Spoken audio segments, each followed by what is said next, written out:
Hello everybody and welcome to another bonus episode of the World of EORA. I'm your host Eric, aka Gingerino. Thank you guys so much for joining me on these supplementary pieces of lore for the Pillars of Eternity games and Avowed, which share the same fantasy world known as EORA.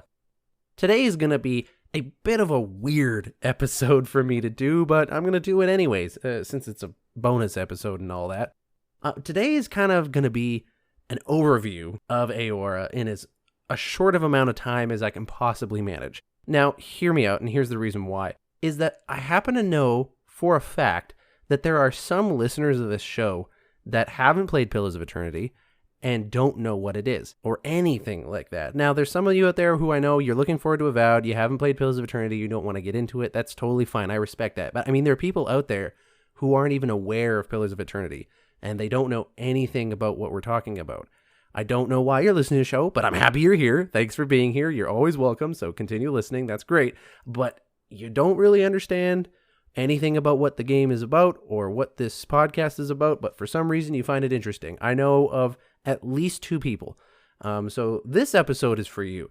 As well, anyone else listening out there, if you're like, well, I want to give someone an episode of this podcast that really sums up what it's about, this will be a good one to do because it's just going to be really quick, real punchy. This is what the podcast is. This is the kind of stuff we're talking about. And if you're interested, then continue listening. So that's what's going to go on today. So with that all said, let's jump into today's content. I'm curious. What exactly did you find there? So the World of EORA podcast. This show that I'm doing is about the lore of a fictional fantasy world as seen in a couple of video games called Pillars of Eternity and Pillars of Eternity 2, Deadfire, the sequel to the first game. If you're not familiar with video games or fantasy settings, then a lot of this stuff might be confusing to you. But there might be some things that you're familiar with, even just in passing, that you can kind of relate to. Are you aware of something like The Lord of the Rings, for example? The Lord of the Rings is an example of a fantasy story, essentially. The story that is The Lord of the Rings, it has elves and dwarves and humans, there's magic and wizards and dragons and orcs and gnomes and a whole bunch of other, fantasy-based kind of stuff. That's an example of something that's fantasy-related. The story of The Lord of the Rings and other stories in the world take place in a fictional setting called Middle-earth. And the reason that's important is that that is kind of the analog of what's going on here. So there are these video games called Pillars of Eternity, and these video games take place in a fictional world. And that fictional world is called EORA. And so just like how the Lord of the Rings story takes place in Middle-earth, the Pillars of Eternity video game stories take place in a fictional world called EORA. The whole purpose of this show is simply to dive into the lore that is EORA and expound upon it. Well, why do you want to do a podcast on something like that, you might ask? Because, if you play the games, then you would know the lore. Just like if you watch the movies or read the books of Lord of the Rings, then you know what there is about Middle-earth, right? Not quite so. You see, there are a lot of authors and creative people out there that when they make a fictional fantasy world, they do more than just describe the immediate scene of the main characters that you are watching or reading or playing with. They actually have dedicated a lot of time and energy to defining the world that it is. Things that you wouldn't even encounter in the books or in the movies or in the games, but you have to go out and seek in other places, or even just books of other lore. As well, for something like what I'm doing with Pillars of Eternity and EORA, there's a very easy opportunity to miss things. Whereas in a movie or a book, the only things that you can read is what's there on the pages or what's there on the screen. But in a video game, you don't necessarily have to explore every nook and cranny of the video game. So there might be some pieces of lore that you miss. As well, in a video game, you can have branching narrative paths. And so you might make a choice within the Pillars of Eternity video game, and the story goes in one direction. Meanwhile, if you had made a different choice at that point in the game, the story could have gone another direction, and thus you would have learned something else about the world. And so that's why there's actually a lot of content about this fictional fantasy world called EORA that I can talk about, because there is so much that people might not have seen. But even if it was something like a movie or a book like you would see with Lord of the Rings, again, it's such an expansive and well thought out world that there's always something to talk about. Why does this character do that in this location? Well, because in this fantasy world, there is a fictional religion that exists here, and the tenets of those fictional religions says that you have to abide by these laws. It's like, oh, well, you might not know that if you didn't pay attention to the books enough, or if you didn't, read material before watching Lord of the Rings. There's a whole bunch of context that you might not get. And so a podcast like this can exist for those reasons. All right, you say. I understand why maybe Pillars of Eternity can have a podcast that talks about the lore of the world, but what is this world? Okay, so what's going on? So this fictional world that this Pillars of Eternity game and the second one is played in, the world is called Eora. And this world is, I would say, I don't know if it's not low fantasy, it's not high fantasy. I'm not really an expert in terms of genre-specific stuff, but it's definitely a fantasy-based stuff.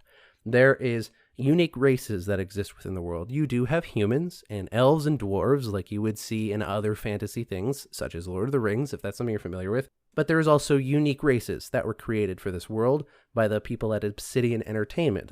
Those are the developers who actually created this fictional universe I'm talking about.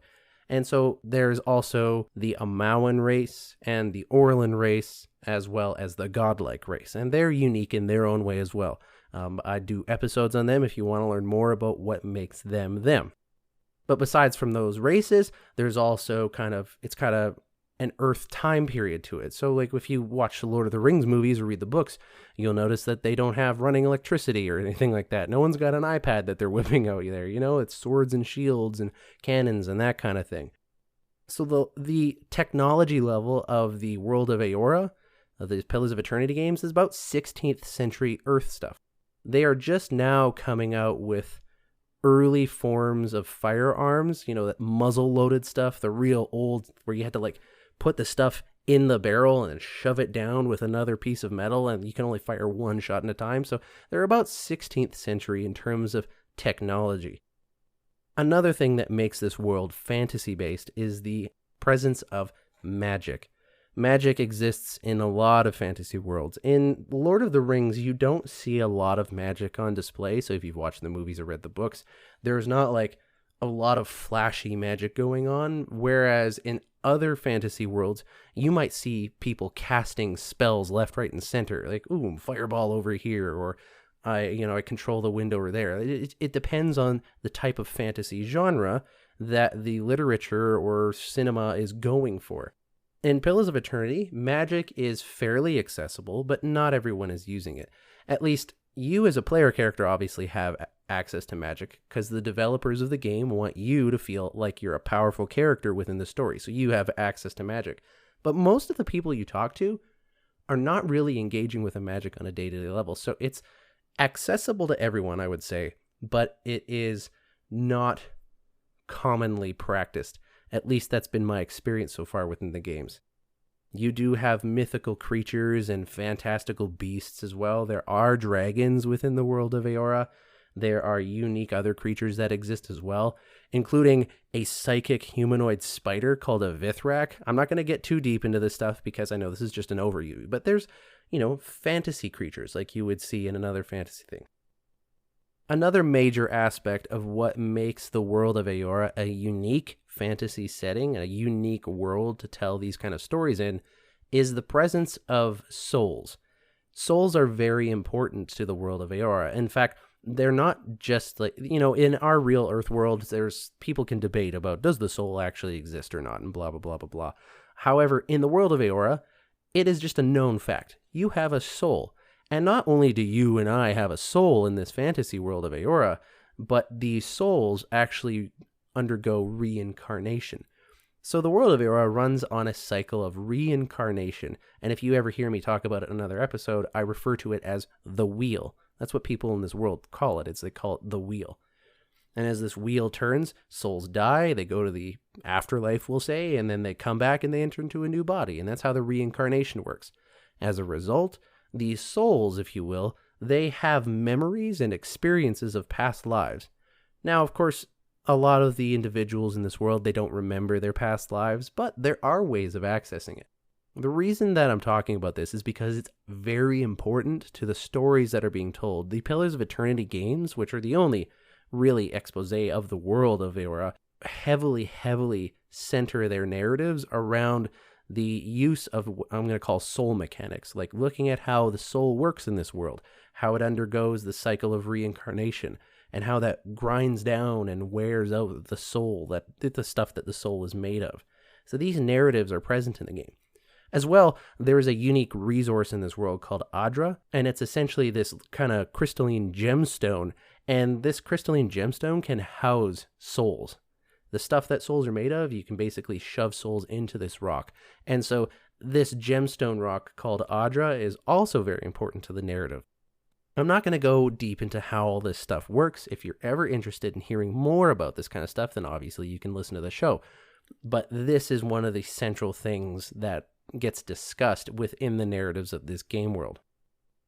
And so that's what this show is about. For those of you listening who don't really know exactly 100% what this is about, that's what we're talking about. We're taking this fantasy world that exists for the purpose of a couple video games, but is more expansive than that. You could write books within this universe. You could make movies, technically. No, I mean, no one is, as far as I'm aware, but it's a fantasy universe that we play 2 games in, and I am simply at the microphone talking about the specifics of the lore for this world. So I bring up the history of where, how the Pale Elves migrated from one place down to the White That Wins, which is essentially the Antarctica of the world. I'm talking about how the gods of this world interact with one another and the mortals of this realm and things like that. The unique specific things of how is it that souls can enter into this gemstone rock, and what kind of specific things can happen as a result, what kind of stories can get made. That's what I do. I just bring all this stuff to the microphone and talk about it. A lot of people listening may or may not know some of this stuff, because we're looking forward to this game coming out called Avowed. Avowed is the next big installment set in this fictional universe, and it's going to be a lot different than the Pillars of Eternity games. And since all that interest has kind of come out, that's why this podcast was started, was really just help people know what's happening, what this universe and what this world is like. That way people can have a deeper appreciation.